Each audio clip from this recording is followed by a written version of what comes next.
हैं, कैसे हैं आप लोग? चलें सर क्विकली आते हैं। उम्मीद करता हूं कि आप सब जो है पहली क्लास अच्छे से देख चुके हैं, जिन्होंने रिकॉर्डिंग ली थी वो भी, जिन्होंने लाइव ली थी वो भी, और इंशाल्लाह आज आगे बढ़ेंगे और आगे बढ़ते हुए मज़ीद चीज़ों पे आएंगे।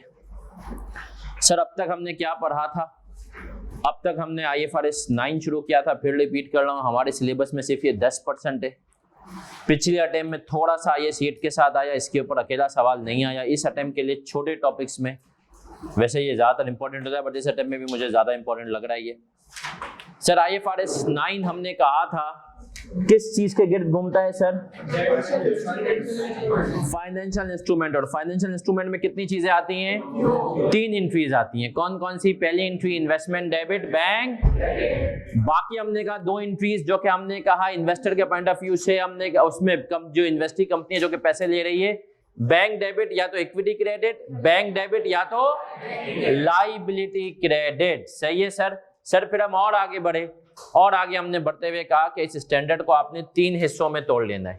पहले हमने कहा आपके पास फाइनेंशियल एसेट्स इक्विटी वाले आए। इक्विटी के अंदर हमने कहा कि सर पहले हम आते हैं फाइनेंशियल एसेट के अंदर क्या क्या चीजें आती हैं? Cash, shares of another company जो हमने खरीदा हो, और हर तरह का, चाहे वो इंटरेस्ट रिसीवेबल हो, चाहे वो लोन रिसीवेबल हो, चाहे वो अकाउंट रिसीवेबल। सर फिर हमने कहा फाइनेंशियल लायबिलिटी के अंदर क्या चीज आती है? हर तरह का पेबल।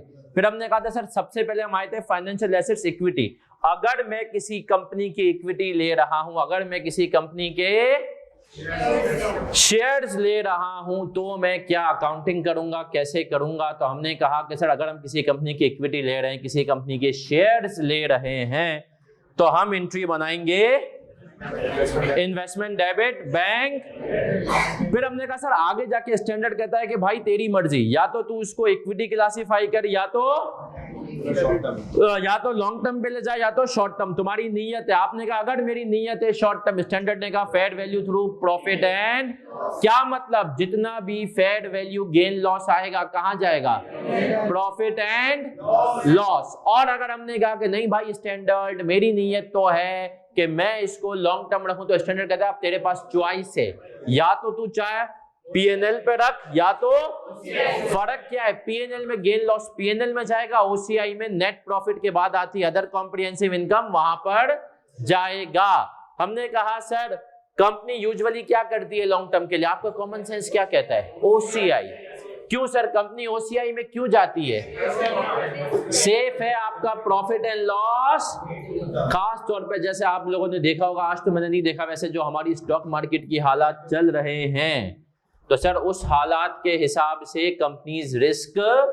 लेकिन हमने कहा था सर एक लूप होल तो कहीं नहीं है, कंपनी का प्रॉफिट के टाइम पे P&L गेन, P&L में लॉस, OCI में क्या ऐसा कर सकती है?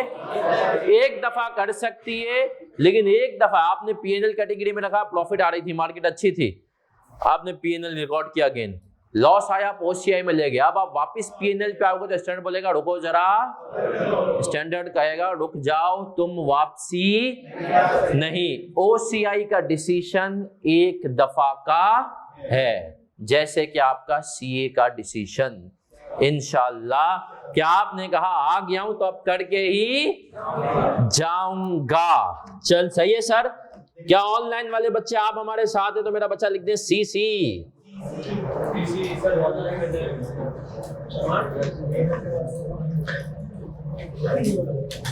चले सर, दैट्स गुड।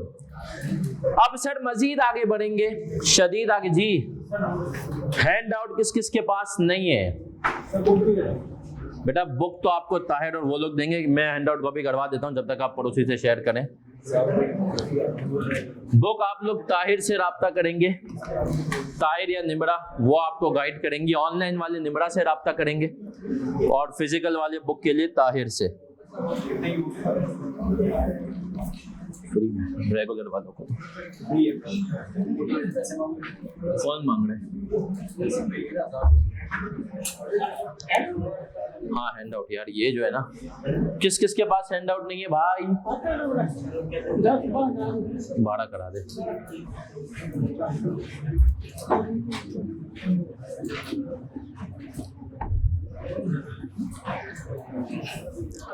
चले सर, अब हम कुछ सवालात करेंगे जो कि होंगे एमसीक्यूज की सूरत में। याद रखें, जो बच्चे खास तौर पे एमसीक्यू नहीं देखते, स्टडी टेक्स्ट नहीं देखते, उनको बार बार कह रहा हूं एमसीक्यूज देखें। क्लास में मार्क करेंगे कौन से एमसीक्यूज जो हैं हमारे पास इंपॉर्टेंट है और कौन से सही नहीं है। तो आए सर, हम आएंगे और हैंडआउट्स की तरफ आएंगे। अपना हैंडआउट का क्वेश्चन नंबर, 1 मिनट रुके मैं क्वेश्चन खोल लूं।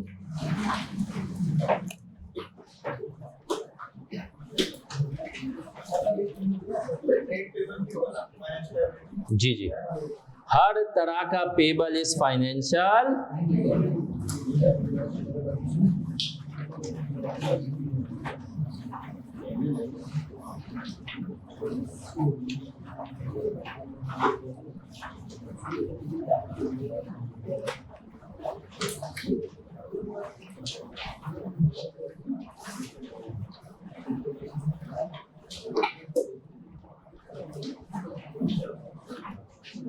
सर अच्छा, आप मुझे बताएं, इस एक और चीज पे हम आते हैं, सबकी तवज्जो इधर। सर अगर एग्जामिनर खामोश है कि आपको कह रहा है आपने बस शेयर्स ले लिए हैं, ये नहीं बता रहा लॉन्ग टर्म के लिए लिए हैं या शॉर्ट टर्म, तो बाय डिफॉल्ट कितने लोग कह रहे हैं बाय डिफॉल्ट शॉर्ट टर्म, कितने लोग कह रहे हैं बाय डिफॉल्ट लॉन्ग टर्म। याद रखें सर, शेयर्स के केस में जो है ना, इंसान में वैसे ही सब्र नहीं है, सब्र नहीं है तो आई गेस में जहां फंसो ना, कॉमन सेंस, इंसान क्या, इंसान में सब्र नहीं है। जब सब्र नहीं है तो इंसान शॉर्ट टर्म, तो बाय डिफॉल्ट क्लासिफिकेशन क्या होती है, शॉर्ट टर्म पीएनएल। तो अगर आप चाहें तो लिख भी ले डिफॉल्ट, कहीं अपने पास classification, default classification is PNL, क्योंकि इंसान बहुत सबरा है ना, आपका बस नहीं चलता कि अभी सीए शुरू और अभी खत्म हो जाए।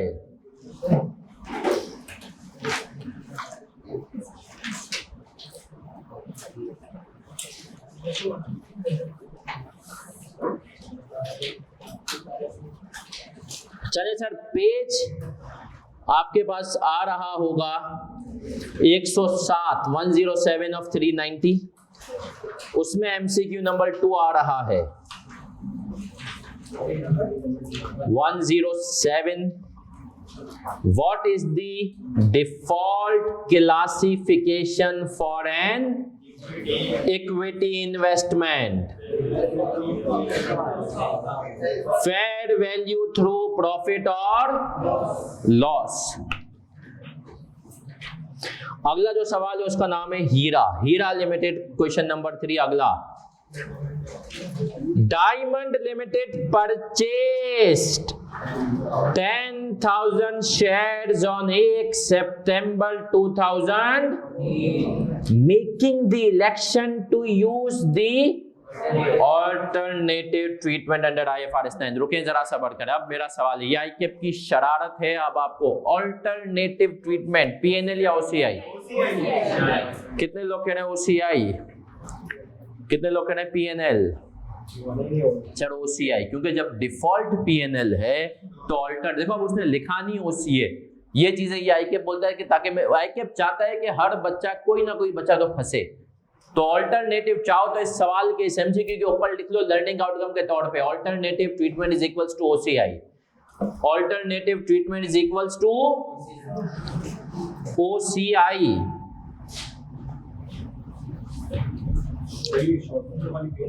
शॉर्ट टर्म पीएनएल होता है, लॉन्ग टर्म में आप, लेकिन इसने जब कह दिया हम ओसीआई पे जा रहे हैं, alternative treatment under IFRS 9, share cost of ₹35, transaction cost with the purchase world rupees. अब मेरा आपसे सवाल है, ट्रांजैक्शन कॉस्ट की क्या ट्रीटमेंट होती है ओसीआई में, कॉस्ट का हिस्सा। पीएनएल में क्या करता हूं, एक्सपेंस आउट, डिविडेंड क्या करता हूं दोनों में, पीएनएल में, यहां पर इसको कैपिटलाइज करेंगे। On 31 December 2014 shares were trading at ₹45 each. What is the gain to be recognized on these shares? Sir कितना गेन आएगा, चले सर, हमने कहा इसकी वर्किंग अगर हम करें, वैसे ये सिर्फ आपको समझाने के लिए कर रहा हूं, पेपर में करने की जरूरत, पेपर में अगर एमसीक्यू आएगा तो क्या करोगे, डायरेक्ट सी 95,000, लेकिन ये आपको समझाने के लिए वैल्यू एट ईयर एंड कितने शेयर थे भाई, 10,000 multiply by 45, 4.5 lakh. Value at initial recognition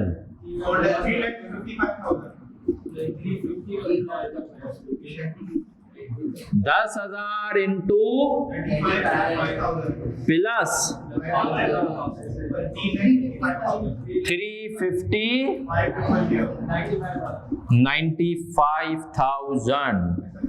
कौन सा जवाब सही है, चार्ली।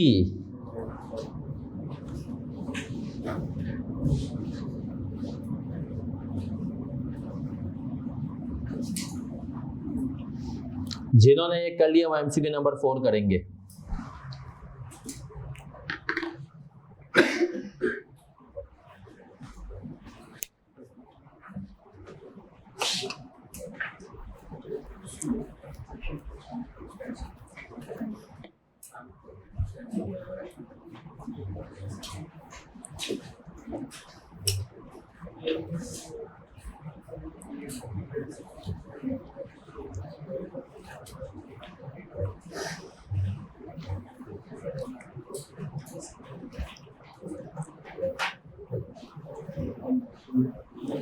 चले जी, एमसीक्यू नंबर 4 जो ये कर चुके हैं,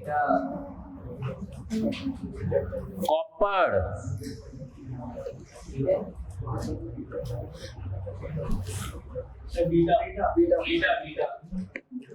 Copper Limited has purchased an investment of 15,000 shares on 1 August 2000 at a cost of rupees 65. Copper intend to sell these shares in the short term. चाहो तो इसके ऊपर लर्निंग आउटकम लिख लो, short term is equals to P&L and are holding them for trading. एक और चीज भी, short term हो या ट्रेडिंग हो, दोनों का मतलब क्या है, P&L। ट्रेडिंग पर्पस का नाम आ गया, शॉर्ट टर्म आ गया, इसका मतलब है P&L। Transaction cost on the purchase amounted to rupees 15 as at year end 30 September 2016। These shares are now 77 point. What is the gain on this investment during the year ended and where in the FS. सही जवाब क्या है, P&L पे 15,000 और हमने कहा कितने sir,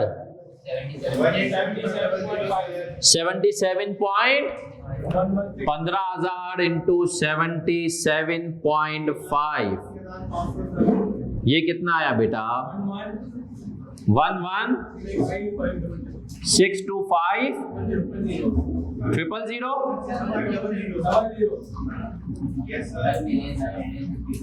और हमने कहा सर ये 15,000 इंटू 65 कितना हुआ, 9,75,000। पेपर में अब सर गौर से सुनना, पेपर में ऐसे नहीं करना। पेपर में अगर वर्किंग तुझे शो भी करनी है, क्योंकि कुछ बच्चे होते हैं उनका दिल नहीं मानता कि वर्किंग इंटू 77.5 माइनस, सही है, मुझे पता है आप इतने स्मार्ट हैं, लेकिन पेपर में ना कुछ बच्चे नहीं पूरी वर्किंग टाइम इन चीजों की। सर पेपर छूटना, खुदा ना खास्ता छूटे भी तो 5-7 नंबर से ज्यादा। 7 नंबर का क्यों, क्योंकि जिसका 7 का छूटा था हमारी क्लास से उसका गोल्ड मेडल आया। सही है सर, आज से 2 अटेम्प्ट पहले, तो इसका मतलब है 7 नंबर वाला गोल्ड मेडल मार सकता है। सही है। आज जैसे मैंने आज ये कल कुछ 1-2 दिन पहले पढ़ा कि एक आदमी ने 413 चिकन नगेट्स खाई, उसके बाद वो पैरालाइज हो गया। नीचे एक आदमी ने लिखा था इसका मतलब है 412 इज द लिमिट, तो 7 number is the limit.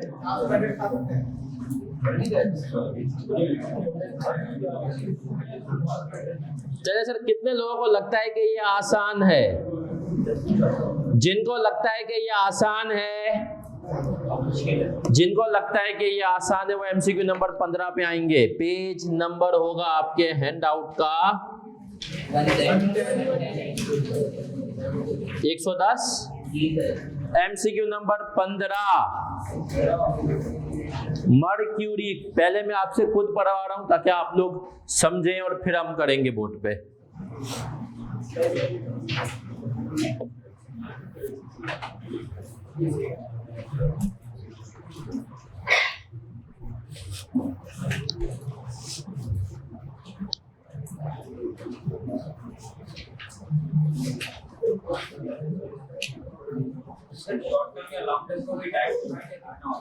Short term 1 साल।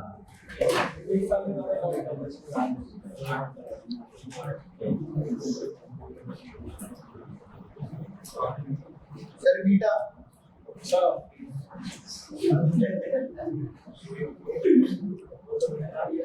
शॉर्ट टर्म या लॉन्ग टर्म? सर यहाँ पर बताए कौन सी कैटेगरी है? बाय डिफॉल्ट क्या है? PNL।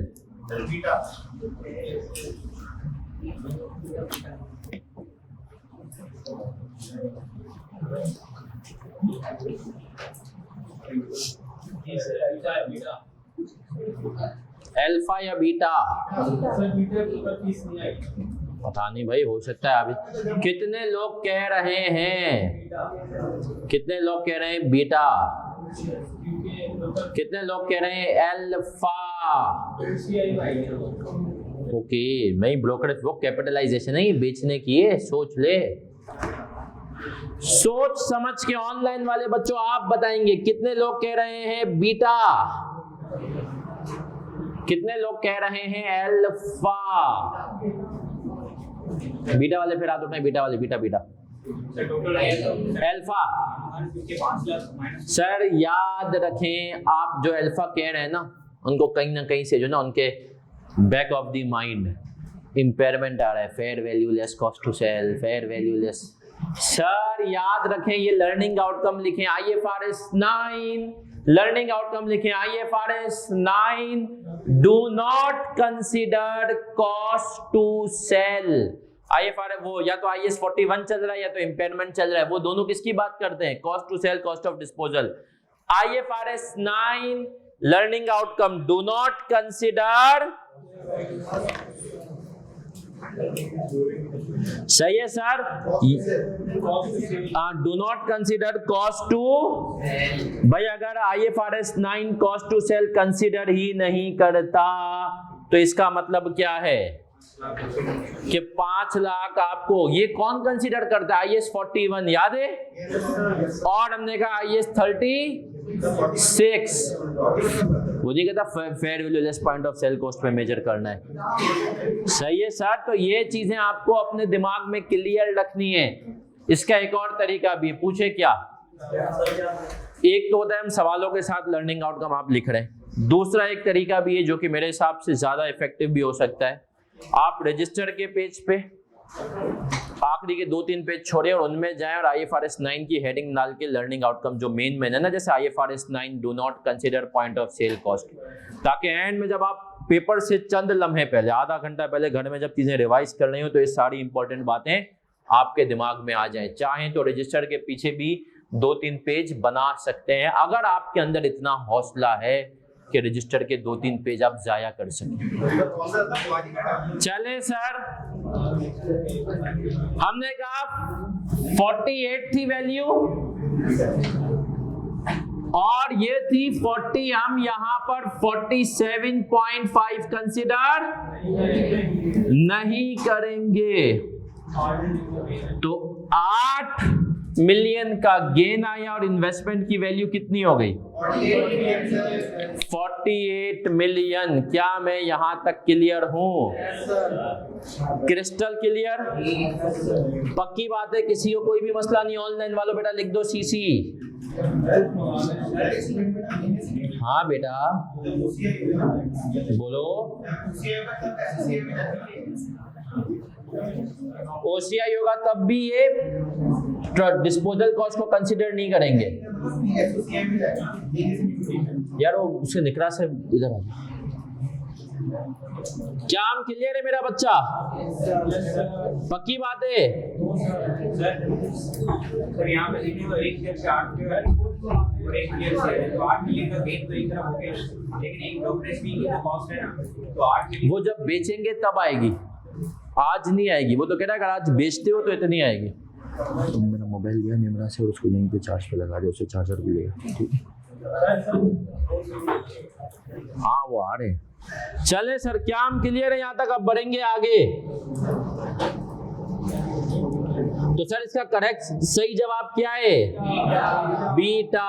अब सबने बड़े गौर से सुनना सर, ये हो गया हमारा सबसे आसान हिस्सा IFRS equity, financial assets, financial instrument equity. अब आएंगे हम फाइनेंशियल एसेट डेट। डेट बोले तो उधार, सूद, उधार। और सर अगर IFRS 9 को जो मुश्किल बनाते हैं ना, पूरा जो IFRS 9 है ना, उसमें 85% डेट की बात है, 15% इक्विटी की बात है।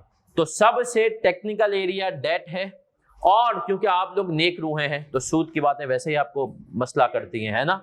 आपकी रूह एक्सेप्ट नहीं कर पाती।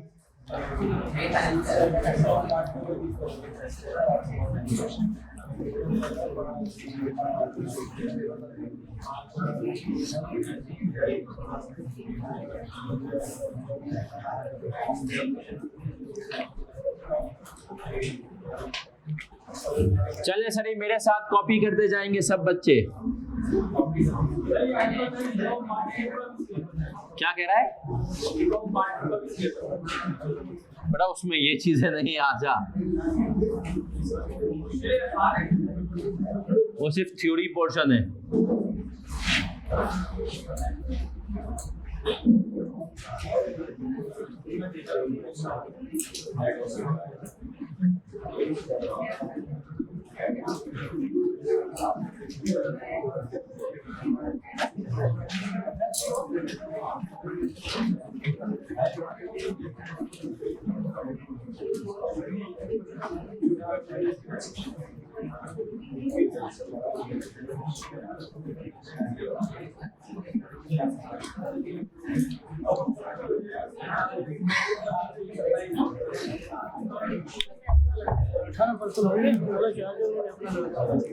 उसने अपना लगा दिया। अच्छा इसको बाहर लग, घर में थोड़ी सी जो है ना टेंशन है, आज ना चल रही है, तो तू इसको जो है ना कॉल आए तो मुझे बताना घर से। राशिद हैंड आउट कब दे दिए? हैंड आउट बोल दिए।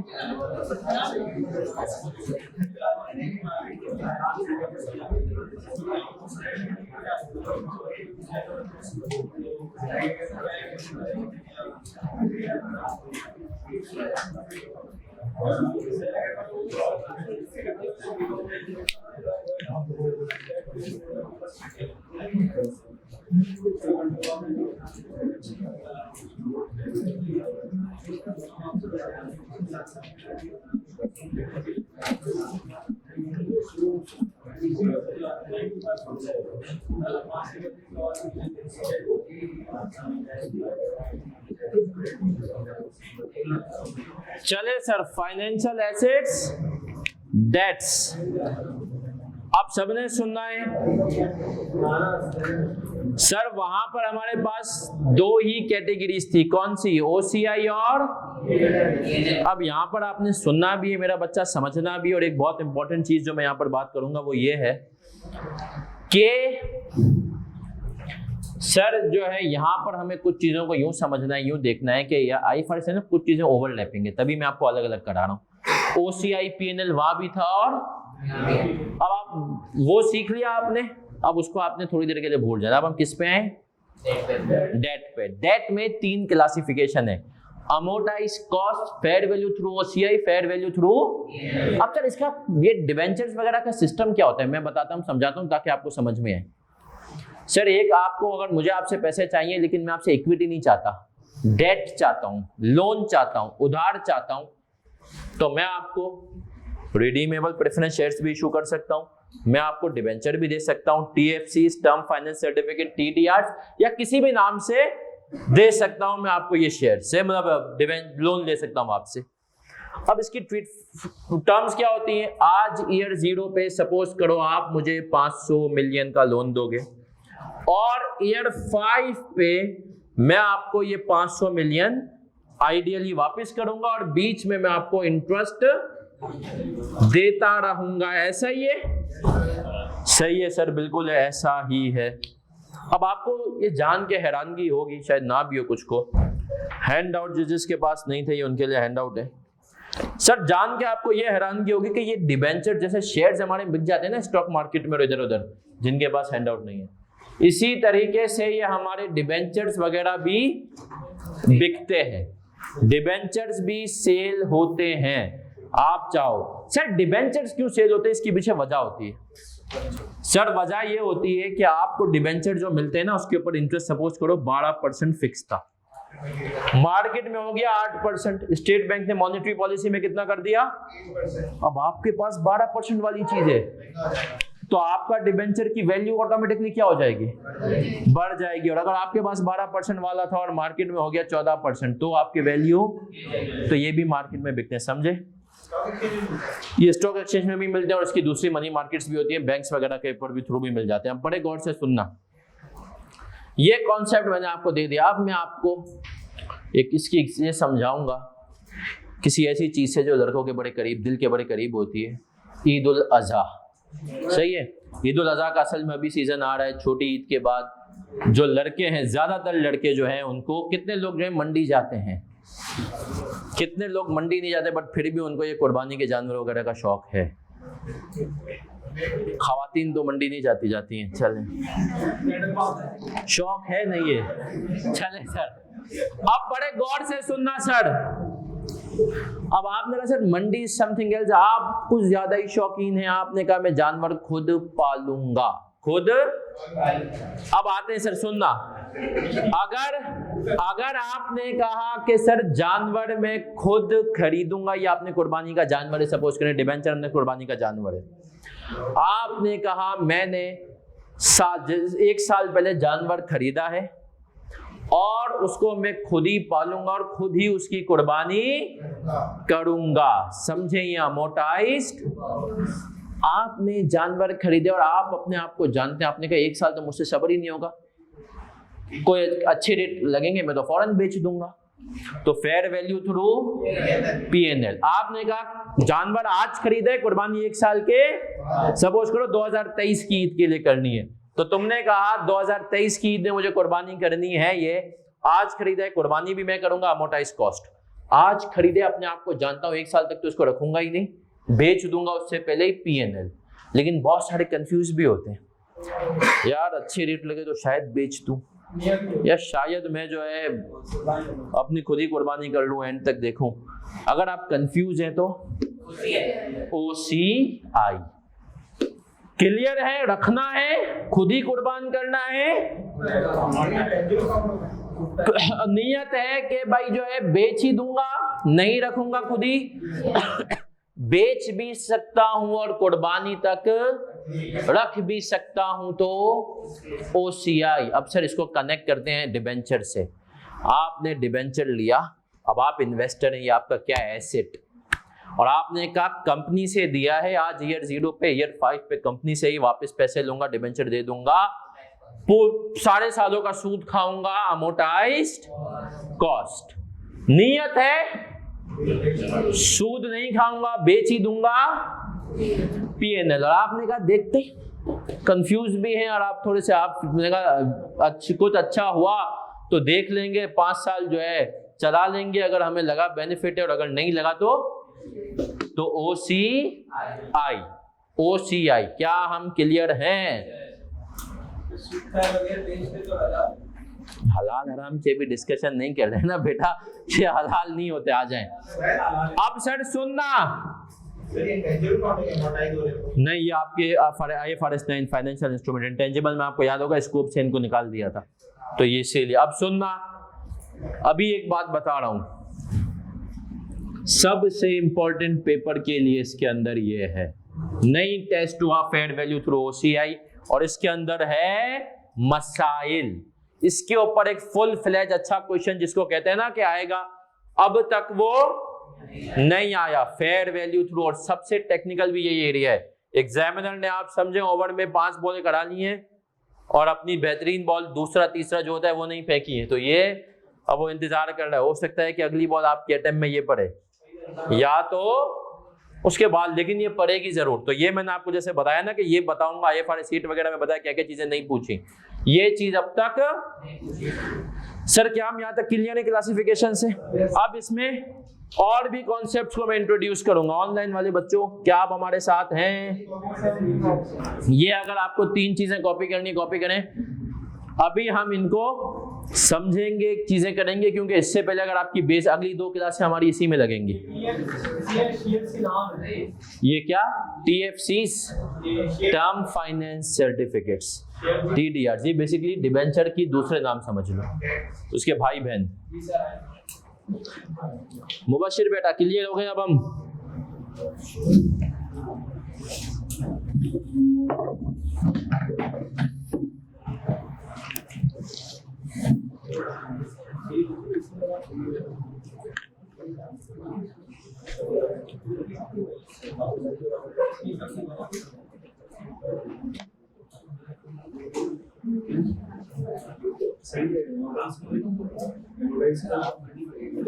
अभी अमोर्टाइज कॉस्ट के ऊपर, नाम के ऊपर नहीं जाना कि अमोर्टाइजेशन इंटेंजिबल वाली लगेगी, नहीं, कुछ और है बेटा। अमोर्टाइज कॉस्ट अभी मैंने बताया इसको कब रखेंगे, जब हमारी नीयत होगी कि हम ही जानवर खरीदेंगे, हम ही कुर्बान करेंगे, हम ही डिबेंचर खरीदेंगे, हम ही सारे सालों का इंटरेस्ट लेंगे, हम ही 5 साल बाद डिबेंचर को रिडीम करा देंगे, कंपनी को वापस जो है डिबेंचर करके अपने पैसे ले लेंगे। अमोर्टाइज्ड कॉस्ट, ठीक है। चलें सर, अब इसको थोड़ी इसकी थ्योरी पढ़ेंगे हम, इसके बारे में स्टैंडर्ड भैया क्या कहते हैं, हमारी बुक क्या कहती है, और फिर हम बढ़ेंगे आगे।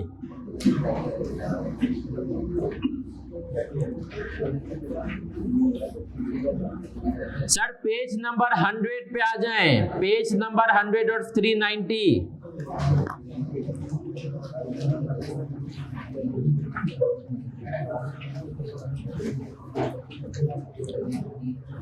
Classification of financial,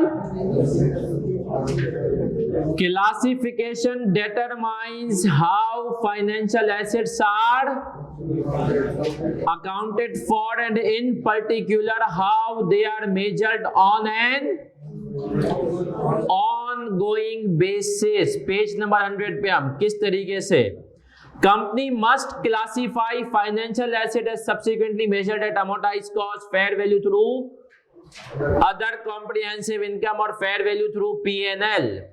Classification is made on the basis of both business model for managing the financial asset, इसके आगे लिखने नीयत, इसके आगे क्या लिखेंगे? Business model. आपकी नीयत क्या है? लॉन्ग टर्म रखना है, लॉन्ग टर्म रख भी सकते हो, बेच भी सकते हो, या short term. Contractual cash flow characteristics of financial, इसके आगे लिख लें कैश कब कब मिलेगा, कैश कब कब मिलेगा।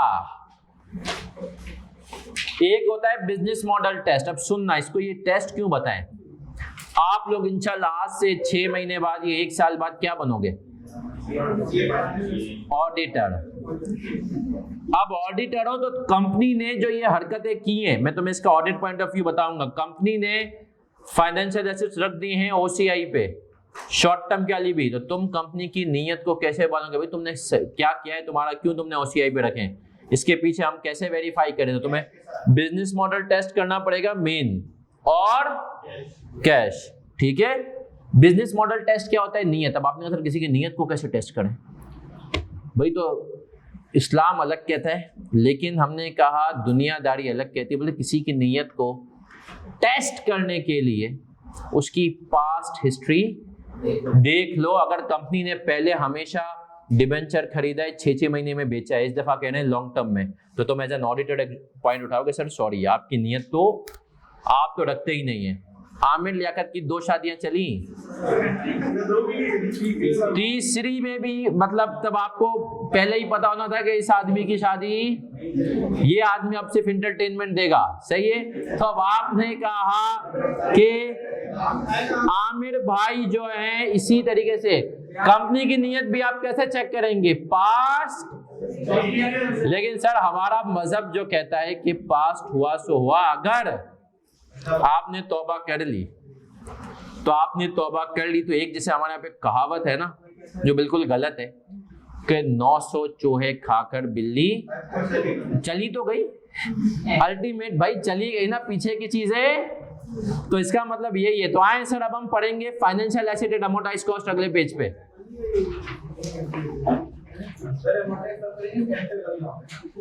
हाँ, अमोर्टाइज जो आप समझ रहे हैं यहाँ पे अमोर्टाइज वो नहीं आए पढ़ते हैं। A financial asset must be measured at if both the following conditions are: the asset is held within a business model whose objective is to hold assets in order to collect contractual, मतलब आपकी business model क्या है कि हम सारे contractual cash flows collect करेंगे। दूसरा आते हैं cash flow characteristic test. Contractual terms of the financial asset give rise on specified dates to cash flows that are solely payment of an interest on the principal amount outstanding। मतलब मैं बोला जो instrument हो ना, debenture हो, उसमें ये mention हो कि आपको साल के एंड पे इतना इंटरेस्ट मिलेगा, इतना इतना, ये सब चीजें, ये होता है कैश फ्लो टेस्ट। तो कैश फ्लो टेस्ट इतना इंपॉर्टेंट क्या चीज है, बिजनेस मॉडल। अब आते हैं financial asset fair value through. A financial asset must be measured at fair value through OCI if both of the following conditions are met। हमने कहा वो क्या है भाई, the financial asset is held within a business model whose fair value is achieved by both collecting cash flows and selling। वही बात आप confuse हैं, कैश फ्लोज भी लेंगे इसके, और अगर हुआ तो बीच में बेच भी देंगे। And contractual terms of the financial asset give rise on specified dates to cash flows that are solely payments of principal and interest on the principal amount outstanding। बोला इसमें भी कैश फ्लो टर्म्स तो होंगी कि आपको कब कब interest मिलेगा, लेकिन मेन चीज क्या है, बिजनेस मॉडल, आपकी नीयत। फिर आते हैं third, financial asset at fair value through. अब इसका कितना खूबसूरत डेफिनेशन दिया, financial asset must be measured at fair value through P&L unless it is measured eight amortised cost और एट फेयर वैल्यू थ्रू। बोला भाई अगर अमोर्टाइज्ड कॉस्ट और OCI में नहीं है तो किस में। अब इसके बाद एग्जांपल भी ये पढ़ते हैं। Classification of financial asset, a company makes a large bond issue to the market. एक कंपनी समझें डी, उसने एक बॉन्ड इशू किया, बॉन्ड्स इशू किए, बॉन्ड्स भी डिबेंचर वगैरह के भाई हैं। 3 companies A Limited, B Limited and C each buy identical ₹10 million bonds।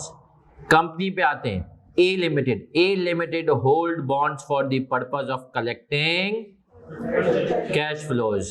Classification में क्या लिखा हुआ है, must measure the bond at amortised cost. B limited क्या है, B limited hold bonds for the purpose of collecting contractual cash flows but sells them on the when prices are favorable। B Limited must measure the bond at fair value through OCI। B Limited किस पे major करेगी, OCI। Third पे आता हूं, C Limited buys bonds to trade in them। फिर कह रहा है C Limited measure the bond at fair value through। क्या हम यहाँ पे क्लियर हैं? Yes sir. अब आएंगे इसमें और चीजें। सर देखें, जब भी आपको एक पार्टी ज्यादा सिक्योर लगती है तो आप दूसरी पार्टी की तरफ कब मूव होंगे, जब दूसरी पार्टी आपको कुछ एडिशनल बेनिफिट दे। सही है सर। अब हमने कहा कि सर आप ये समझें खवातीन के पर्पज से, खवातीन ने देखा 2 लड़के हैं रिश्ते के लिए और दोनों फाइनेंशियली एक ही लेवल के हैं। दोनों फाइनेंशियली एक ही लेवल के हैं और दोनों आपसे शादी के लिए तैयार है, लेकिन आप उससे शादी करेंगे जो दोनों में गुड लुकिंग होगा या कोई अच्छे इखलाक का होगा। सही है सर, ये सब चीजें एडिशनल चीज है। सही है। अब इससे एग्जांपल पे आते हैं, कॉन्सेप्ट पे। भाई कंपनी, तब सुनिएगा सर, यहां पर सुनिएगा, आप एक इन्वेस्टर हैं और आप जेब में 5 मिलियन लेके घूम रहे हैं। कितने? 5 मिलियन। समझ लो इंशाल्लाह एक दिन हो भी जाएंगे। अब आपने कहा 5 मिलियन आप लेकर घूम रहे हैं कि कहीं इन्वेस्ट करना है। आपके पास दो ऑप्शन है, एक है सूदी इदारा बैंक और एक है XYZ लिमिटेड। अब सुनना सर, तुम्हारे लिए ज्यादा सिक्योर क्या कौन होगा? बैंक। भाई आपने कहा बैंक होगा और दोनों अगर 12% आपको दे रहे हैं तो आपने कहा बैंक के। क्यों? और वैसे भी आपने कहा सर बैंक के पीछे स्टेट बैंक की, अगर XYZ लिमिटेड 12% आपको देगा तो आपने कहा यार तुम भले जो भी हो SECB देखता है लेकिन कोई इतना भरोसा नहीं जितना मुझे बैंक पे है। तो अब कंपनियों को भी सुनना पता था। कंपनी को देखो, आम आदमी से पैसे लेने में क्या आसानी होती है। आम आदमी ना इतनी मसाइल नहीं करता है। बैंक बोलती है ऑडिटेड अकाउंट्स दो और अपने जो है ना फलानी क्रेडिट रेटिंग करवाओ, ये करो। आम आदमी बेचारा अच्छा भाई इतने रिटर्न है, सही है कि एग्रीमेंट है, सही है, हम उसकी बेस पर वो दे देता है। तो कंपनियों के लिए ज्यादा अच्छी चीज होती है आम आदमी। लेकिन सर अगर रेट आप सेम दोगे तो आम आदमी आपकी तरफ। अब आपने कहा या तो एक है कि मैं रेट ज्यादा कर दूं 16% तो आम आदमी आ जाएगा, लेकिन कंपनी कहती है कि अभी हम 16% भी नहीं दे सकते शुरू के सालों में। तो यहां पर फिर एक स्कीम आती है। क्या आती है? स्कीम नहीं, वो डिबेंचर नहीं, हमने कहा अवाम को घेरने की स्कीम। सही है, हमने कहा अवाम को घेरने की स्कीम। अभी हम इसको लिखेंगे, चीजों को समझिएगा। प्रीमियम और डिस्काउंट। क्या आता है? प्रीमियम और डिस्काउंट। सुनना नौजवानों, बोला यार आज तुम हमें 50 दो, सही है, अमाउंट आप रिसीव करें एज अ कंपनी 50, और जो है बल्कि आप एज अ इन्वेस्टर सोचें, आप तो इन्वेस्टर है ना, आप पे हमें करें 50 मिलियन और आप हमसे रिसीव करें 55 मिलियन, 5 मिलियन ज्यादा। इस 5 मिलियन जो आपने अमाउंट पे किया है, सपोज करो फेस वैल्यू 50 मिलियन के आपको डिबेंचर मिले, वापसी कितने मिलेंगे? 5 साल के बाद। तो जो आपको अमाउंट ज्यादा मिल रहा है ये क्या है? प्रीमियम। सही है सर, ये क्या है? प्रीमियम। 5वें साल में, जब 5 साल बाद तुम आज हमें 50 मिलियन दे रहे हो, डिबेंचर भी हम तुम्हें 50 मिलियन की मालियत के दे रहे हैं। ये वर्ड गौर से सुनना, आज तुम हमें 50 मिलियन दे रहे हो, हम डिबेंचर भी तुम्हें 50 मिलियन की मालियत के दे रहे हैं, लेकिन जब तुम वापसी लेने आओगे तो हम तुम्हें 55 मिलियन वापस करेंगे पैसे। रुके जरा, इंटरेस्ट मिलता जाएगा। डिस्काउंट पे आते हैं सर, डिस्काउंट पे आते हैं। कंपनी ने कहा यार फेस वैल्यू 50 ही है, डिबेंचर की वैल्यू 50 ही है, लेकिन आज तुम हमें एक काम करो 45 दे दो। जब हम तुम जो है रिसीव करोगे तो कितने होंगे? 50। अब कंपनी 50 वाली चीज आपको कितने में दे रही है? तो 5 मिलियन क्या है? हमने कहा सर 5 मिलियन इज, तो हमने कहा सर इसका मतलब है डिस्काउंट भी एक चीज होती है और प्रीमियम भी एक चीज होती है। ऐसा ही है, डिस्काउंट भी एक चीज है। फेस वैल्यू से अगर मैं कम पे चीज इशू कर रहा हूं वो क्या है? डिस्काउंट। हम अभी इसको लिखेंगे भी, टेंशन ना लें। और अगर मैं फेस वैल्यू से ज्यादा पे रिडीम कर रहा हूं, प्रीमियम। ऐसा ही है।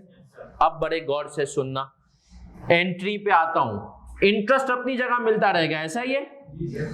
अब एंट्री पे आता हूं, सपोज करो इसके ऊपर 10% इंटरेस्ट था और 5 साल की इसकी टर्म थी, 5 इयर्स।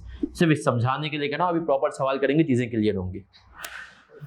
सर आज मैं एंट्री बनाऊंगा, या आप अगर वो हैं इन्वेस्टर हैं, इन्वेस्टमेंट डेबिट करेंगे आप सूदीदारा कितने से?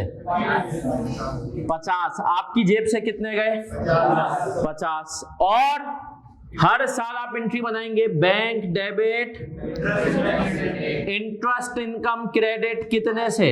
5। क्लियर है? अब आखिरी साल पे आप जब इसको रिडीम करेंगे कंपनी से वापस, बैंक 55, इन्वेस्टमेंट 50, बाकी गेन आ गई, इनकम आ गई कितनी? ऐसा ही है।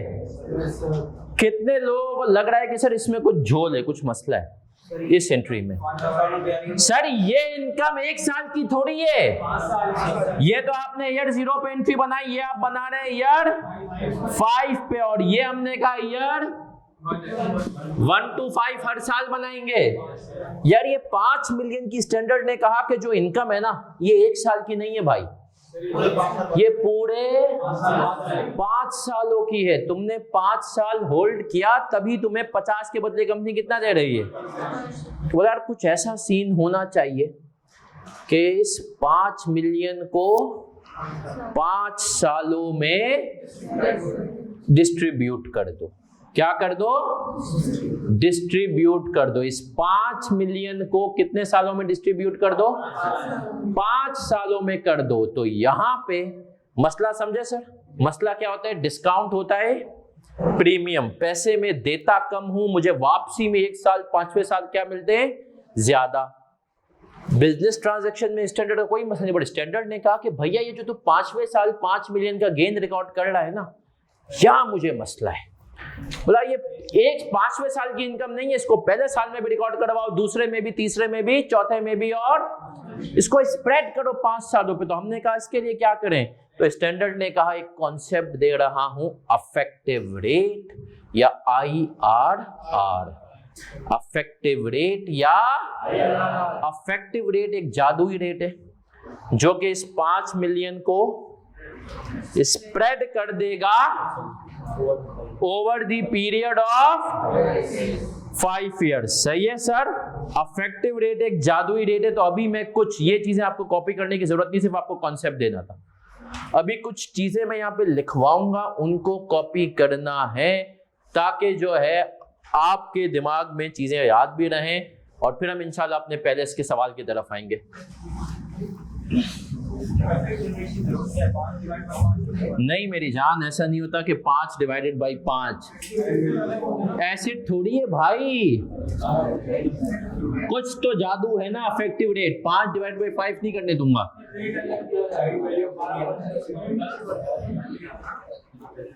चले सर, कुछ चीजें यहाँ पे लिखवा रहा हूं, मेरे साथ कॉपी करते जाएंगे। सबसे पहले अफेक्टिव रेट। अफेक्टिव रेट क्या होता है?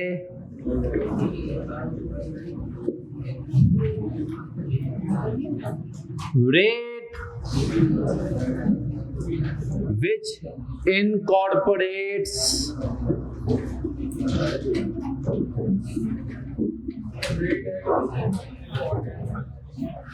impact of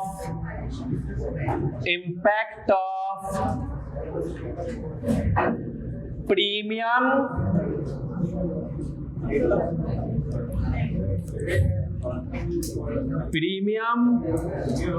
discount and transaction cost.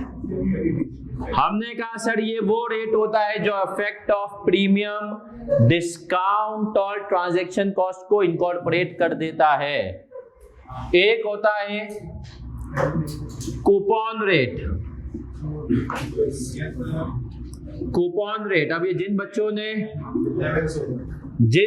ने जो है शायद MFA या कुछ पढ़ा हो, तुम लोग को आइडिया हो, पता नहीं है, नहीं उसमें है, नहीं है। Rate at which interest is paid or received. Interest is paid or received.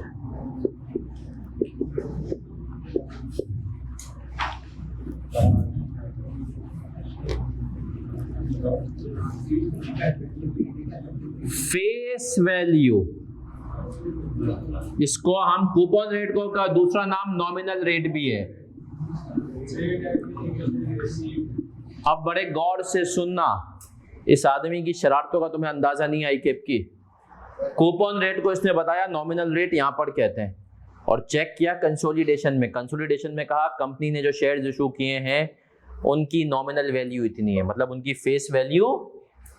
इसको नॉमिनल रेट भी कहते हैं, कूपन रेट भी। इसी तरीके से फेस वैल्यू को भी नॉमिनल वैल्यू भी कहते हैं। क्या कहते हैं? और इसका एक और नाम है पार वैल्यू, और इसका एक और नाम है यहां पर प्रिंसिपल अमाउंट। क्या नाम है? Principal amount. अगर ये चारों नाम आए तो इसका मतलब है ये एक ही चीज की बात कर रहा है। सही है sir? Face value, nominal value, par value, principal. हमने कहा amount at which interest is received और paid.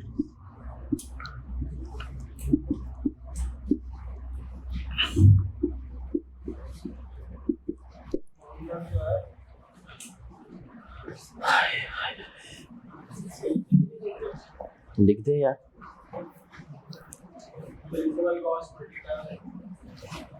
Principal value multiply by. Sir ये कॉन्सेप्ट कहां से आप सुनिएगा? Sir statement of changes in equity याद है? डिविडेंड किस पे? मार्केट वैल्यू पे अप्लाई करते थे, फेस वैल्यू। तो जैसे डिविडेंड वहां पे मिलता है, यहाँ पे कूपन मिलता है। आप अक्सर कभी टर्म्स भी सुने तो कहते हैं कूपन कितना है इस पे, तो कूपन रेट होता है वो प्रिंसिपल वैल्यू या फेस वैल्यू पे अप्लाई होता है। और बिल्कुल आए सर, आगे बढ़ेंगे, आगे बढ़ेंगे। और आगे बढ़ते हुए हम यहां पर मैं दो डेफिनेशंस और लिख रहा हूं। प्रीमियम, प्रीमियम क्या चीज होती है? Redemption value, redemption value minus face value या प्रिंसिपल अमाउंट। ठीक है जी। डिस्काउंट क्या होता है?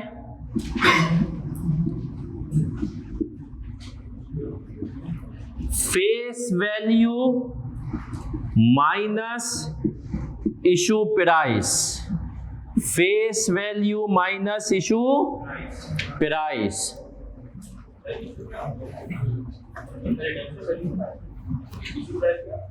इशू प्राइस जिस पे आपने इशू किया है या जिस पे शेयर खरीदा है।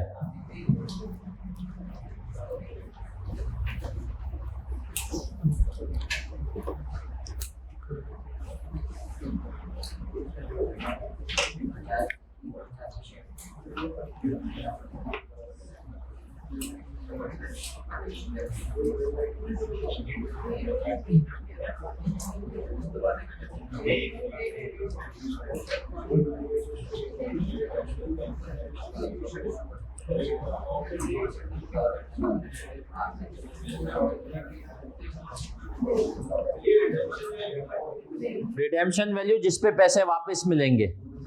रिडेम्पशन वैल्यू सर क्या है? जिसके आज मैंने 50 दिए, 5 साल बाद 55 जो मिलेंगे, ये 55 क्या है? रिडेम्पशन। इसी तरीके से इशू प्राइस जिस पे शेयर्स मुझे या डिबेंचर मुझे इशू हुए मिले आज।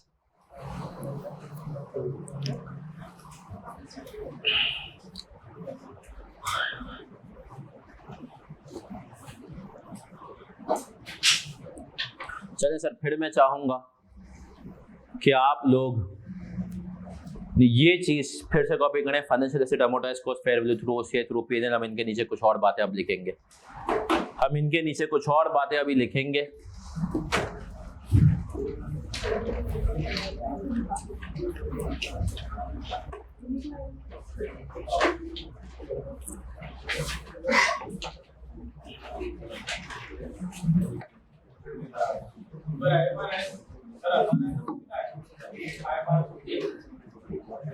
मुश्किल आएगा मेरे हिसाब से, बड़ा सवाल आएगा 16-18 नंबर का। IFRS 15 पे से यहाँ तो पिछली दफा तो इसने बड़ा अजीब सा सवाल दिया है, 2-3 चीजें चेक की हैं, लेकिन यहाँ पर लेवल 2 है इस दफा से, वैसे लास्ट टाइम भी था बट इफेक्टिवली, और ICAP कुछ तो गड़बड़ करेगा। टेक्निकल पेपर था लास्ट टाइम। ICAP देखो यार, अब एक दफा ICAP को हमने यही कहा कि क्या करते हो, उन्होंने पता क्या बोला, उन्होंने बोला यार आसान पेपर आता है ना तो हमें याद तो हो, मतलब ICAP का वो सोचो लॉजिक आसान आ गया, उनको याद होगा आसान है, FAR1 कॉस्टिंग आसान था, मुश्किल में उनको याद नहीं रहता है, समझ रहे हो। तो कभी कभी पेपर हो जाने के बाद ICAP को अंदाजा होता है तो बहुत मुश्किल हो गया यार सही है। ये एक दफा ऐसा हुआ था हमारी अटेम्प्ट में CA फाइनल में FFR का पेपर, बहुत मुश्किल, इतना मतलब इतना मुश्किल के, खैर उसमें भी मेरी एक ख्वाहिश थी, मैंने अक्सर ये बात सुनी हुई थी अपने जो है ना दोस्तों से, सीनियर से, कि इतना मुश्किल पेपर आया कि खवातीन जो है ना पेपर में बेहोश हो जाए। तो मैं पूरी ICAP की जर्नी में ढूंढता रहा कि कोई तो बेहोश हो कोई नहीं हुई, सही है, तो कोई भी नहीं, लेकिन हाँ ये जरूर था कि मैंने उसमें खवातीन और मर्द बहुत सारे जो है ना चेहरों पे हद से ज्यादा मायूसी देखी, और 1.5 घंटे में लोगों को उठते जाते हुए देखा। फाइनल लेकिन अभी तो फिर कैफ में बच्चा थोड़ा नॉन सीरियस होता है ना कि सही तैयारी नहीं की, अगली से सब 1.25 फाइनल में इतना बच्चा नॉन सीरियस। आप लोग अभी रिकॉर्डिंग को पेंडिंग करेंगे, फाइनल के अंदर मैंने कहा ना कि अगर 150 बच्चा है मेरे पास माशाल्लाह, तो उसमें से 5 बच्चा जो लाइव आता है, 145 रिकॉर्डिंग पेपर, उसमें से भी आधा बच्चा हर संडे को पूरी रिकॉर्डिंग देता है बैठ के वीक्स है। आप में तो अभी रिकॉर्डिंग के जो अंबार लगेंगे एंड तक के लिए वो एक अलग सीन है। तो लेकिन फाइनल का बच्चा 1.5 घंटे में जा रहा है तो पेपर बहुत मुश्किल है, तो वो इतना मुश्किल पेपर था। लेकिन मैं आप इसमें ICAP में भी बहुत शोर हुआ मुश्किल। ICAP ने एग्जामिनर को, जिसने पेपर बनाया था उसको बुलाया, उनको भी खैर हम जान गए बाद में कौन थे वो एक CA फर्म के पार्टनर थे, उनको बुलाया, बोले ये क्या था। ICAP में बुला के पूछा कि भाई क्या था, उन्होंने सारा मलबा डाल दिया, बच्चों पे पढ़ते नहीं है सही, देखिए सही बच्चे सही पढ़ते नहीं है, इनको नहीं पता ये पेपर। तो जो है मुझे ये बात कैसे पता चली कि क्योंकि मेरे जो अपने पार्टनर थे फर्म के, उन्होंने फिर उनको पता चला कि उनके साथ मतलब वो भी उस ICAP की शायद कमेटी में थे जो कि इनका उस एग्जामिनर का इंटरव्यू, कभी कभी एग्जामिनर को भी बुला देते हैं, अब तो खैर रिव्यूअर वाला कॉन्सेप्ट है, और एग्जामिनर को भी बुला के भाई वो उस टाइम पे जो है ना पूछ लेते थे क्या बना दिया भाई, मेरा निकला था अल्हम्दुलिल्लाह। लेकिन उस अटेम्प्ट में जिसका भी फेल हो ना, मुश्किल पेपर है, तभी बता रहा हूँ यहाँ पे भी एक हौसले की बात है, जब इतना मुश्किल पेपर होता है ना तो ICAP कभी कभी पासिंग मार्क्स कम भी कर देता है 50 की जगह, क्योंकि ये हमें कैसे अंदाजा हुआ, उस अटेम्प्ट में जो फेल हुआ है ना वो 40 से कम पे हुआ है, 40 से ऊपर एक बंदा भी नहीं मिला। सारों के सारे जो है ना, एक हाईएस्ट मैंने अपने दोस्त के सुने थे 38, बाकी सारे के सारे 40 से नीचे, और जो पास हुए ना यकीन माने उनके भी 40-50 की रेंज में होंगे, सही है, मतलब किसी को तो करो पास।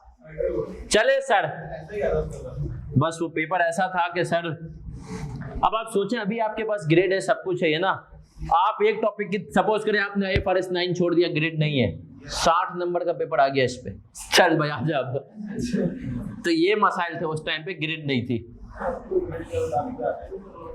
चले सर, ये इसके साथ साथ कॉपी करते जाएं। यस,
चले सर, 3 लाइनें आपने बतानी है। Transaction cost, interest income in P&L, fair value, capitalised, affective rate, not applicable, इसमें कोई फेयर वैल्यू गेन लॉस नहीं आएगा।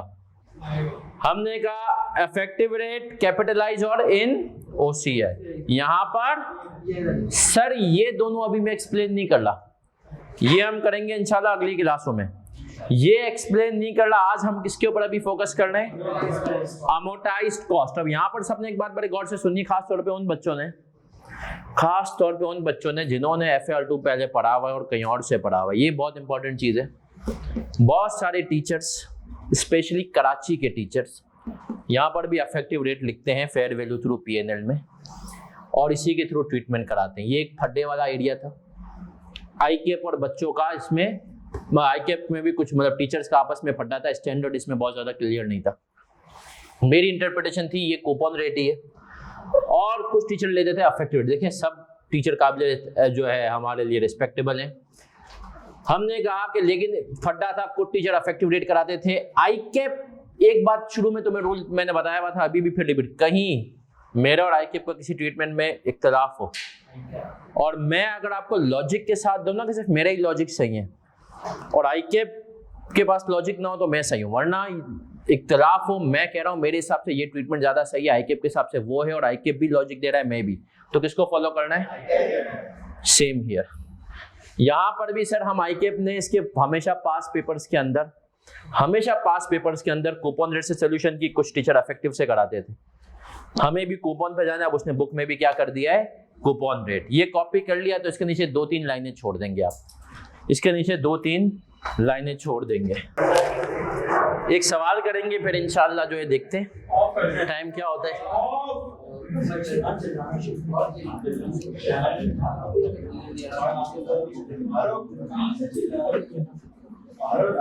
चले सर, अब हम आएंगे क्वेश्चन नंबर 4 पे आएंगे, पेज नंबर 104।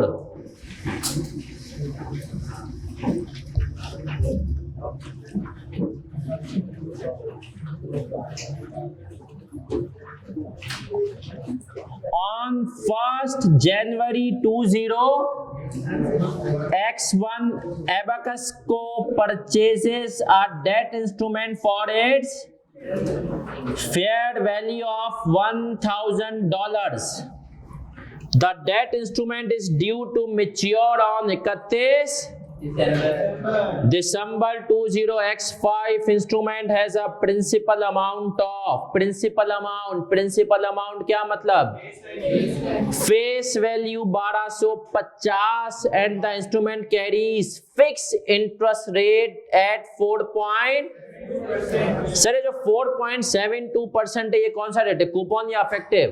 कूपन। पेमेंट की बात आ रही है, कूपन। फिर कह रहा है अफेक्टिव रेट कितना है? Affective rate of interest is 10%। इसने कहा पेमेंट होगी 4.72, लेकिन अफेक्टिव रेट कितना है? 10%। 4.72 के हिसाब से पेमेंट करेंगे, अफेक्टिव रेट है 10%। अब बड़े गौर से सुनना, सर ये अफेक्टिव रेट क्यों ज्यादा है? लॉजिकली सर इंस्ट्रूमेंट था, अगर आप गौर से देखें सब, प्रिंसिपल अमाउंट कितना है? 1250। हमने कहा इंस्ट्रूमेंट जो है उसका प्रिंसिपल अमाउंट फेस वैल्यू थी 1250, ऐसा ही है, माइनस हमने कहा सर उसकी उसकी जो है हमारे पास फेयर वैल्यू हमने कितने में खरीदा है, तो 250 रुपए का डिस्काउंट मिला है हमें। अब सर ये जो हमारा इफेक्टिव रेट है ना 10%, ये इस 250 को क्या करेगा, 5 सालों पे स्प्रेड कर देगा, 5 सालों पे स्प्रेड कर देगा। अब सर सबकी तवज्जो बोर्ड पे होगी, मैं बोर्ड मिटा रहा हूं, आप लोग एक दफा सवाल फिर से पढ़ें।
ये आप लोग सवाल अच्छे से पढ़ें और फिर ये सिर्फ ये जो हेडिंग्स कॉलम बना के छोड़ देंगे। रेट है जो अभी आप इस सवाल में देखेंगे, इस 250 को 5 सालों में डाल देगा। वो कैसे, वो अभी हम देखेंगे, ठीक है।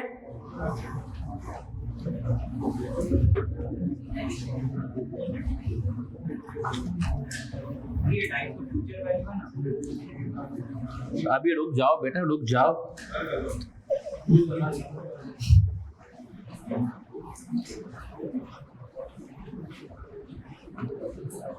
तुझे और फैजान को ना दोनों को अपने मोबाइल पे वो लगाना चाहिए, उसकी तस्वीर। रुको जरा, वो जो आदमी है ना, क्या नाम है उसका, इंडियन पाव, हिंदुस्तानी पाव। हाँ, उसकी फोटो अपने मोबाइल पे लगा दो। चले सर, सबकी तवज्जो इधर। अब कोई कॉपी नहीं करेगा, पहला सवाल है, सब समझेंगे, इसके समझने पे हम जोर देंगे, सही है सर। सर इसको हम एंट्रीज भी बनाएंगे और हम जो है इसको, सर मुझे बताएं हमने कितने रुपए आज लगाए, 1000 रुपए फेयर वैल्यू पे खरीदा है ना। क्या एंट्री बनाऊंगा आज, ईयर 0 है, सही है, डेट दी हुई है वैसे हमने, इसलिए हमें 1 जनवरी x1 हमने कहा 1 जनवरी x1। क्या एंट्री बनेगी, इन्वेस्टमेंट डेबिट सूदी दारा कितने से 1000। आज मैंने कितने लगाए, वापसी कितने मिलेंगे, 1250, सही है सर। पहले साल पे आया 20x1, ओपनिंग 1000, मानते हो सर। फिर आगे बढ़ा, 1000 आ गया सर। फिर मैंने अगले साल क्या किया, 31 दिसंबर x1 पे आया। आप सबकी तवज्जो इधर, कॉपी किसी ने नहीं करना सर। सर ये मैं जो एक्रू करूंगा ना, अपने पास रिकॉर्ड करूंगा, वो करूंगा 10%, सही है सर। और ये लगेगा ओपनिंग बैलेंस पे। 1000 का 10% कितना आया, 100। लेकिन सर जो पेमेंट मुझे मिलेगी, सामने वाली जो मुझे कंपनी पे करेगी, ये सुनना, वो करेगी 1250, जो कि फेस वैल्यू थी, क्योंकि हमेशा डिविडेंड इंटरेस्ट फेस वैल्यू पे, उसका 4.72%। कितना आया, 59। अब आपने ये, अगर A है, ये B है और ये C है, तो A प्लस B माइनस 1041 ये हो गया, ठीक है। 1041 हमने कहा सर ये हो गया। अब आगे बढ़ूंगा जी सर। अब इधर देखें सब, इसकी एंट्री में क्या बनाऊंगा, आपने कहा इनकम में रिकॉर्ड करूंगा इफेक्टिव रेट के हिसाब से। देखिए हमने लिखा हुआ अभी टेबल में interest income in P&L। Interest income कितनी आई? 100 रुपए। सूदी इदारे में कितने पैसे आए? और बाकी अमाउंट से आपकी इन्वेस्टमेंट बढ़ गई। इन्वेस्टमेंट का क्लोजिंग बैलेंस कितना हो गया? 41। अब आगे आया 20x2, कॉपी कोई नहीं करेगा। 10 अफेक्टिव रेट हमेशा जो है बैलेंस पे लगेगा। कितना बैलेंस हमारा किसी के पास पड़ा हुआ है वो हमें इसके ऊपर अभी 10% छूट देगा। 104 पॉइंट, ये कांस्टेंट, ये हर साल 59 ही मिलेगा। 1086, ये क्लोजिंग था, पिछले साल 10 क्लोजिंग था, इस साल का ओपनिंग। हाँ, अफेक्टिव रेट 10% हमेशा ओपनिंग पे। देखो अफेक्टिव रेट यूं समझो कि किसी के पास हमारा पिछले साल 1000 रुपया पड़ा हुआ था, इस साल शुरू में 1041 था। हमारी इनकम बनती 100 रुपए की थी, उसने हमें दिए 59, तो 41 और उधार रह गए, 1041। हाँ जी, 1041। ये जो 41 से बड़ा है ये 250 का पहली किस्त है, सही है। 1041, इसका 10% कितना हुआ? 59। ये बताओ कितना हुआ? 1086.1। हम आए 20x3, 1086.1, इसका 10%,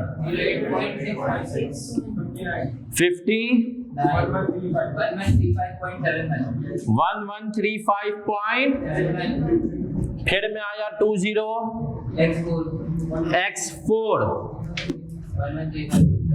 1135.71, 10%, 57, 59, 1190.28, 20x5, 1190.28, 119.50, 1250.31, तकरीबन 1250। सूद वैसे ही हमने कहा चलो कम करते हैं थोड़ा, 1190, जाने दे यार, 0.07 है। चले सर, अब कॉपी नहीं, अभी हम बस समझ रहे हैं, इसको कॉपी नहीं करना, ये टेबल तुम्हें बनाना आ जाए, सही है सर। क्लोजिंग पे यूं समझो 100 रुपए हमारे पहले साल के बंदे थे, उसने 59 दिए, 41 और उधार चढ़ गया उस पे 1041, उसके ऊपर फिर 10% लगाओ। फिर हमारे 104.1 बनते थे, उसने हमें कितने दिए? 59, 1086.1। इफेक्टिवली देखा जाए ना, अगर मार्केट में इंटरेस्ट रेट कांस्टेंट रहे ना 4.72, तो ये हमारी फेयर वैल्यू भी, अभी आज हमारा इंस्ट्रूमेंट मार्केट में इतने में चल रहा होगा। इसके ऊपर आगे लेके आऊंगा, कॉपी नहीं करना। अब सबकी तवज्जो इधर। सर 31 दिसंबर x2 को क्या एंट्री बनाऊंगा? इंटरेस्ट इनकम क्रेडिट कितने से? 104.1। सूदी दारा 59, 45.1। 31 दिसंबर x3, बैंक कितने से? 59। इंटरेस्ट इनकम 108.6 और इन्वेस्टमेंट 49.61। 31 दिसंबर x4, सूदी दारा 59। इंटरेस्ट इनकम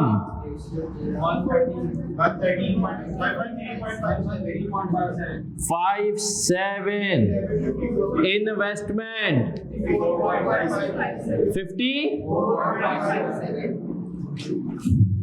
31 दिसंबर x5, bank debit 59। Interest income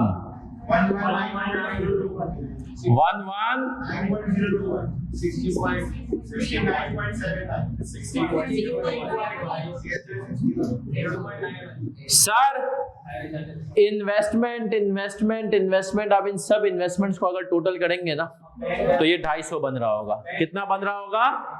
और हमने कहा एंड में हम एक और एंट्री बनाएंगे सारे। तो अब सर बेसिकली ये जो 250 था ना, 250 जो कि इन्वेस्टमेंट को इसने बढ़ा दिया, तो एक इसकी डेबिट की एंट्री इन्वेस्टमेंट में पड़ती गई, दूसरी कहां गई? तो इसने इस 250 को क्या कर दिया 5 सालों पे, अफेक्टिव रेट ने 250 को क्या कर दिया 5 सालों पे स्प्रेड कर दिया। ये कॉपी कर लें। प्रिंसिपल अमाउंट फेस वैल्यू एक ही होती है, इंटरेस्ट उसी पे लगता है। ठीक है जी।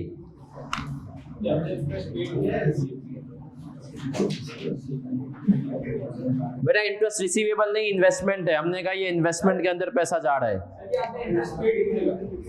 बेटा फेस वैल्यू का फॉर्मूला नहीं लिखा मैंने लिखा था ये। अच्छा फेस उसकी बात कर रहा है, ओपनिंग इनटू इंटरेस्ट एक्रूड, ये आपका वो परसेंटेज। हाँ इंटरेस्ट पेड कर दो, इंटरेस्ट रिसीव कर दो, बात एक ही है। टेबल मेरी जान एक ही बनता है। ये टेबल जो है ना रिसीव्ड में भी यही बनता है, जिसने खरीदा है वो भी यही टेबल बनाएगा, जिसने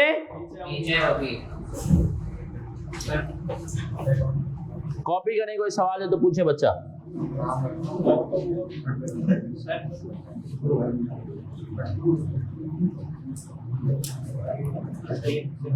क्या भाई देखो, किसी के पास तुमने 1000 रुपए किसी को दिए, उसने तुम्हें कहा मैं तुम्हें 10% इंटरेस्ट दूंगा 100 रुपए, तुम्हारे हिसाब से बनते हैं उसके ऊपर 10% 100 रुपए, उसने तुम्हें दिए 59, क्योंकि वो हमेशा इसी के हिसाब से देगा। तो जो उसने तुम्हें 41 नहीं दिए, जो एक तरह से तुम्हारा इंटरेस्ट रिसीवेबल था, उसको इंटरेस्ट रिसीवेबल नहीं कह रहे, हमने इस इन्वेस्टमेंट का हिस्सा बना दिया 1041। अगले साल किसी के पास हमारे 1041 थे, एक साल रहे 10% इंटरेस्ट उसके ऊपर इतना बना, दिए उसने 59, तो रिमेनिंग अमाउंट हमने फिर एक तरह से रिसीवेबल को इन्वेस्टमेंट में डालना शुरू कर दिया। तो रिसीवेबल जो था ना, बेसिकली हम यहाँ पर इंटरेस्ट रिसीवेबल रिकॉर्ड नहीं रखते, हम इन्वेस्टमेंट बढ़ाते जाते हैं। नहीं मिली ना, पूरी नहीं मिली, कैश सिर्फ इतना मिल रहा है, जो बाकी अमाउंट है वो रिसीवेबल है, लेकिन तुमने उसको रिसीवेबल नहीं कहा, तुमने उसको इन्वेस्टमेंट का हिस्सा बना दिया। ठीक है, तुमने उसको इन्वेस्टमेंट, तुमने कहा क्योंकि जब एंड में मुझे पैसे मिलेंगे तो मैं ये एंट्री बनाऊंगा। अब क्या हो रहा है सर, वो जो 250 रुपए थे ना एक साथ, उसका गेन नहीं आ रहा, उसका गेन हर साल रिकॉर्ड हुआ है 41 ये। अब तुम जब इसका टोटल करोगे तो ये 250 बनेगा। इसने हर साल 5 सालों में इसका जो है वो स्प्रेड कर दिया।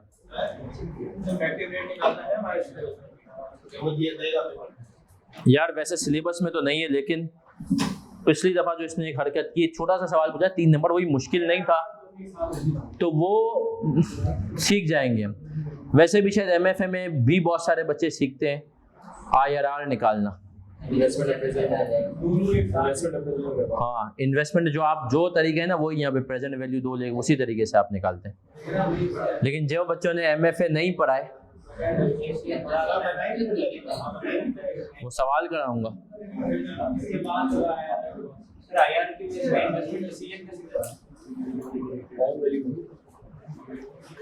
IRR होता है आपको इतना रिटर्न तो चाहिए, रिटर्न अगर उससे ज्यादा मिल रहा है तो आप ले दो।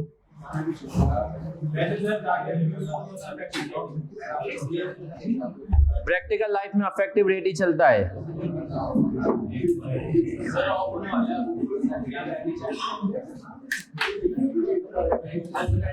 बेटा टाइम है 5:45 तक क्लास है, 10 मिनट। बेटा रिडेम्पशन वैल्यू होती है, हो गया क्लियर, जिस पे रिडीम हो रहा है। जैसे इस सवाल में ये रिडेम्पशन वैल्यू भी है, ये फेस वैल्यू भी है। इशू प्राइस 1000 थी, रिडीम हो रहा है फेस वैल्यू पे जो 1250 है।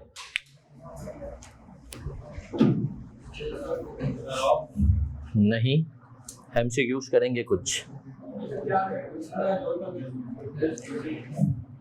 MCQs होंगे सर, MCQs। वक्त कम है और मुकाबला सख्त है, और सख्त भी नहीं तो इस दफा रिजल्ट भी पहले आ गया है। इस दफा आप ये रिजल्ट भी तेरा जो है ना 30 अप्रैल को आया था, 1 मई को आ गया था, और क्लासे थोड़ा सा पेपर तुम्हारे देर से खत्म हुए थे। वरना IFRS 9 सही कह रहा है, रिजल्ट से पहले मैं IFRS 9 भी करा देता था, लेकिन इस दफा क्योंकि फिर रमजान में भी हम खींच देते थे, उसका रिजल्ट थोड़ा सा पहले था और आपकी क्लासे थोड़ा लेट शुरू हुई थी। आपके पेपर मेरे ख्याल में 15 तक चले थे ना।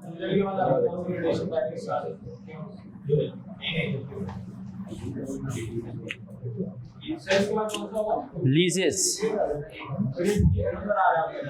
इस दफा कंसोलिडेशन होगा एंड में, इसलिए क्योंकि जो है बच्चा जो है ना थोड़ा सा मेरा है कि कंसोलिडेशन वो टॉपिक है जिसको शायद जो है ना जिसके ऊपर शायद सबसे बड़ा सवाल बनता है, और सबसे एंड में तो बच्चा थोड़ा सा भूलना भी लगता है, तो ये भी है। तो सबसे आखिरी का समझे 1 महीना हम कंसोलिडेशन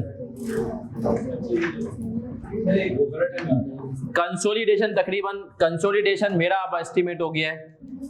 लीजेस और IAS 12 हर अटेम्प्ट में पूछ रहा है।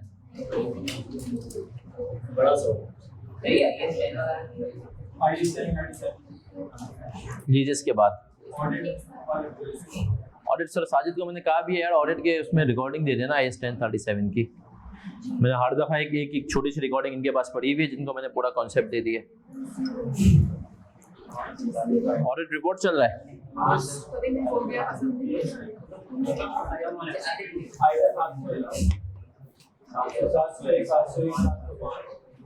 बेटा इन्वेस्टमेंट को हमने डेबिट किया है इंटरेस्ट रिसीवेबल की जगह। यहाँ पर स्टैंडर्ड कहता है इन्वेस्टमेंट को रिकॉर्ड करते जाओ इंटरेस्ट रिसीवेबल। देखा जाए ना तो ये इंटरेस्ट रिसीवेबल है, बट हम इन्वेस्टमेंट का नाम दे रहे हैं। क्यों?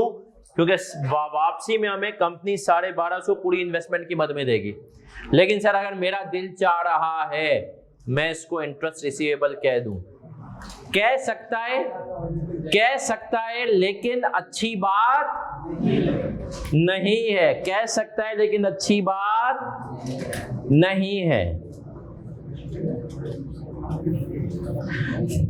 आपको इस उम्र में कोई मोहल्ले में छोटा बच्चा जो हो 8, 9, 10 साल का आपको अंकल कह दे तो कह तो सकता है, लेकिन आपको लगेगा कि ये अच्छी बात सही है। तो फिर जो है तो यही वाला सीन है कि सर कह सकते हैं अच्छी बात। बेटा वीकली टेस्ट इंशाल्लाह अगले फ्राइडे से, मतलब हर फ्राइडे हम करेंगे, लेकिन वो फ्राइडे क्योंकि फ्राइडे वाली क्लास थोड़ी सी हमारी लंबी है, बरकती है। चलें सर,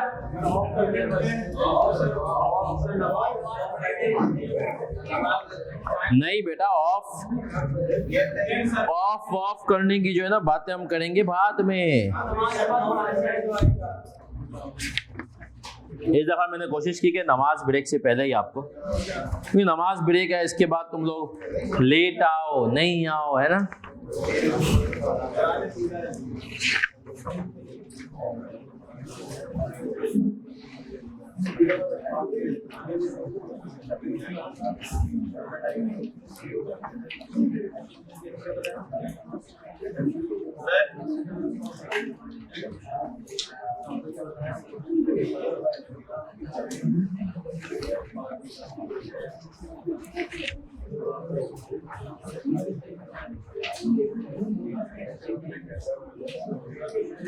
चले सर आ जाए, कुछ MCQs देखेंगे। इस सवाल में रिडेम्पशन वैल्यू और प्रीमियम और अपना फेस वैल्यू एक ही है, सही है।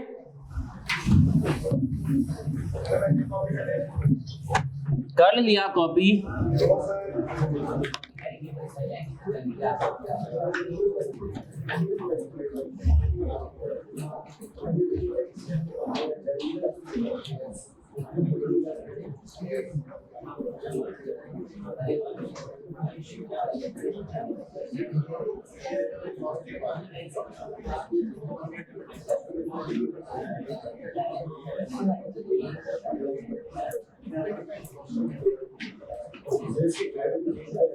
वो देखेंगे, लेकिन इसमें अमोर्टाइज कॉस्ट मॉडल में फेयर वैल्यू कुछ भी हो जाए, हम आंख बंद करके इसी तरीके से करेंगे।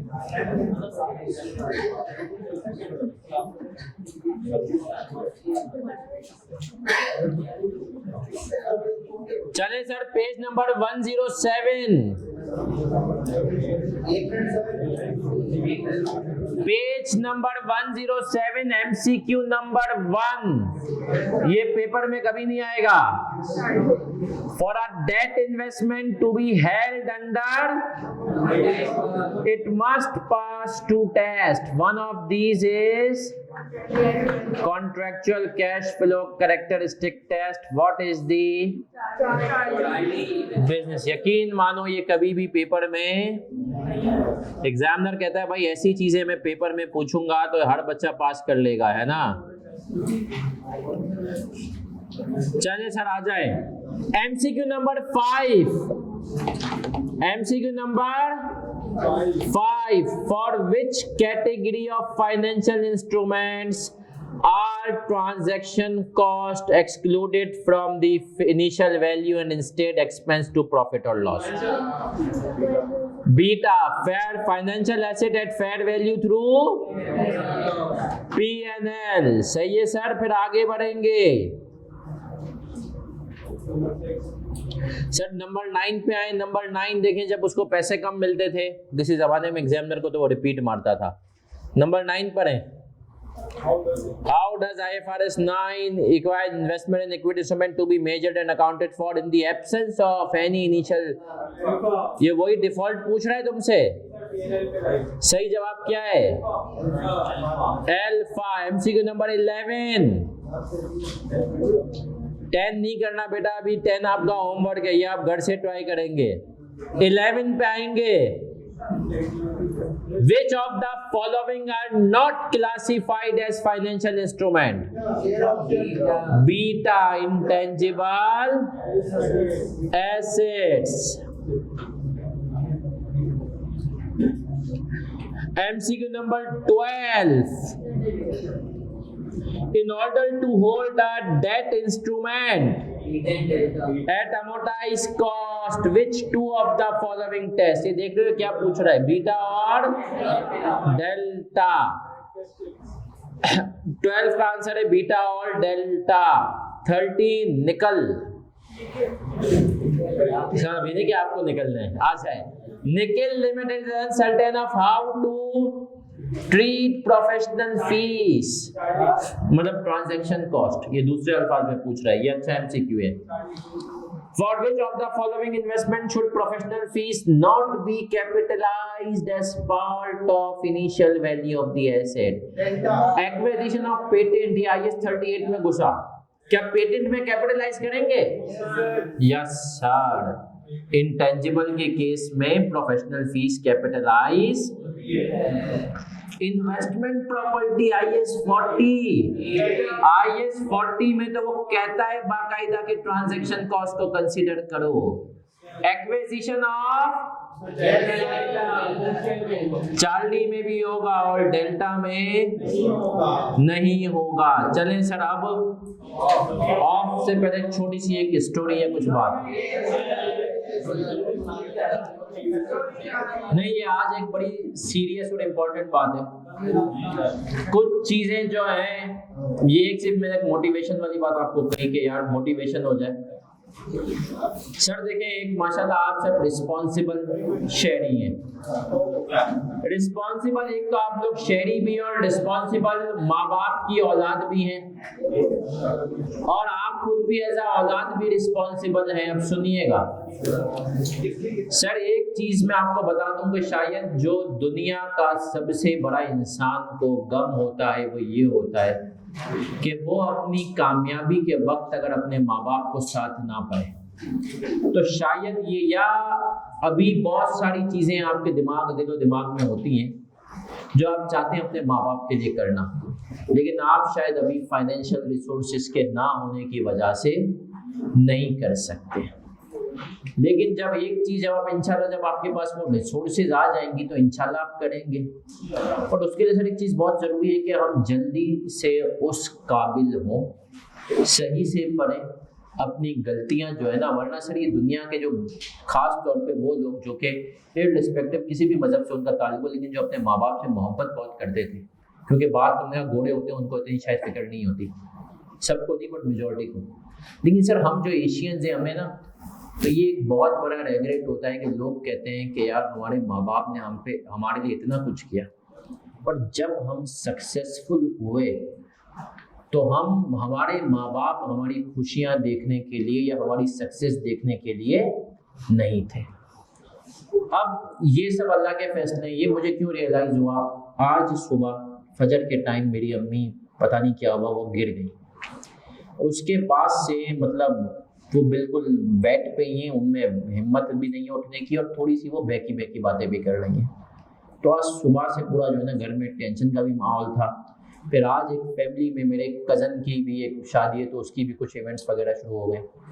खैर वो सब चीज़ें अपनी जगह, बट इस वक्त तो मुझे एक चीज़ रियलाइज़ हुई कि अभी भी शायद कुछ चीज़ें ऐसी हैं। वैसे अल्हम्दुलिल्लाह ये एक आप भी टारगेट रखें, अल्लाह का बड़ा एहसान है। ये मेरी कोई इसमें वही, मैंने क्वालिफाई होने के बाद अपने माँ बाप माशाल्लाह दोनों को हज करा दिए, आप भी इंशाल्लाह कराएंगे। और स्टिल कुछ चीज़ें तो मुझे रियलाइज़ हुआ कि शायद जो है ना हमारे पास ज़िंदगी में टाइम थोड़ा सा कम होता है और ये बहुत एक बुरा फैक्टर होता है कि हम, बट ये पार्ट ऑफ नेचर है, हम बड़े होते हैं तो हमारे माँ बाप बूढ़े होते हैं। और ये चीज़ बहुत ज़्यादा आपको परेशानी होती है कि यार जब जिन माँ बाप ने आपको पाला था, सब कुछ किया था, आप बड़े हो रहे हैं तो अब वो बीमार हो रहे हैं। वो उस तरीके से जिस तरीके से आप उनको एंजॉय करवाना चाह सकते हैं, लाइफ उनकी कोई ख्वाहिश थी वो पूरी करना चाह सकते हैं, लेकिन वो शायद अब हेल्थ की वजह से नहीं कर पाते या दुनिया में नहीं है। तो एक छोटी सी मोटिवेशन है कि सबसे पहले तो कोशिश करें जल्दी क्वालिफाई हो, और सिवाय हज के, हज आपने पहले खुद करना है, फिर बेशक पैसे हो तो इंशाल्लाह माँ बाप को भी आप कराएंगे हज पहले, लेकिन उसके अलावा सर कोशिश ये करना क्वालिफाई होने के बाद माँ बाप की ख्वाहिशों को पहले पूरा करना, क्योंकि सर ये एक नेचर का हिस्सा है।